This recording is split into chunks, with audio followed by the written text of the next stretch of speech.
Lawa fionga le whongwhetalai. Ia ua whaftai te le mo le nei awa noa. Ua maua e le usunga whono le nei tu malo. Ua o se matangi angi maalia langona.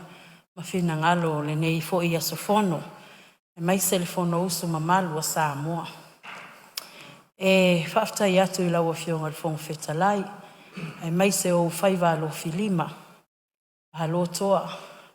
Malo tau taia e le nei aso. Ia whatalo whatu fo I le afio ngal palimia. O taitai o tātou malo, wha malo usfono. Whatalo whatu fo I le sui palimia. Ia e mai se fo I le mamalu le ainga kapeneta. Sui minista lango. Ia e mai se fo I lai tu vai. Le afio ngal taitai le tu ngai.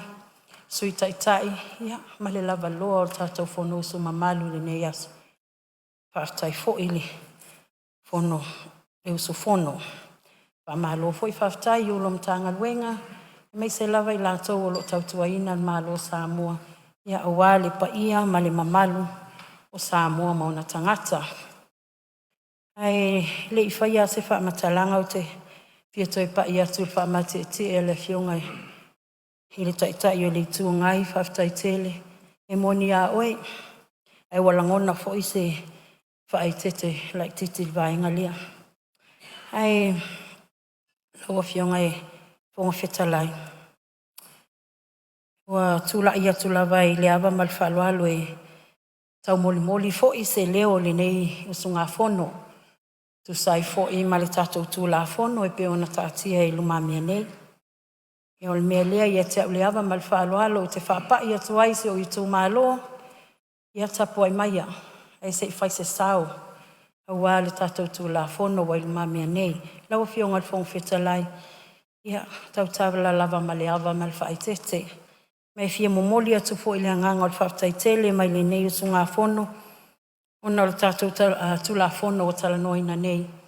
Al mea moni e fia whamauina, le lango ina e le nei tū malo, le tula whono I ona vainga uma. E le aise anganga e toi whatu I ese a wafoi, le aua manino aua whala, ma ua ilonga fo ilo nao ngā e tu sai fo I ma le tātou anga luenga o whanga solo nei. O le mea moni, ua malia le papa I ngala. Ua tofu ola fo I tangata sa ngala le ala. O na o le whaasoa, ma le lufi li ma le lei. E o le upo e whai le vai o le tua masanga. Raua fionga le whongwhetalai. E le toi tu mamau se whamatalanga a whamasanga. Ai fia wha leo alea nganga o le whaftai tele laua fionga le minista. Ai maise lau matanga luenga. Whawhetai wa e le moe loa pe o le moe ata maa loa whaasale le anga. Ai wa e moe ata maa loa ana wa e moe mana tunatu. A wā se manuia Samoa mauna tangata. Mai le fia tu uina fo I lalo le nganga whawhetai o nei tu maa loa. E mai se fo I o whaafonga maua tātou whono usu mamalu ni nei I saunoanga matulenga o le nei aso. Mai la ititi ai lava se langona wa ana numera wha. E tau ina wha ilo atu mātou te lango ina malos. Le nei whātou whala inga mamalu mamatango fie. Ia, o le ana maa atu nei te leo langona ma whaasoa tātou palemene.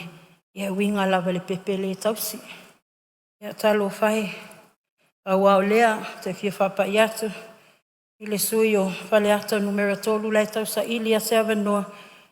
Laua fionga, le whasal lau le avanoa whai ngaluenga le peipisita ana wha. Masalo ai apalai mai nei. Hai a nei oi.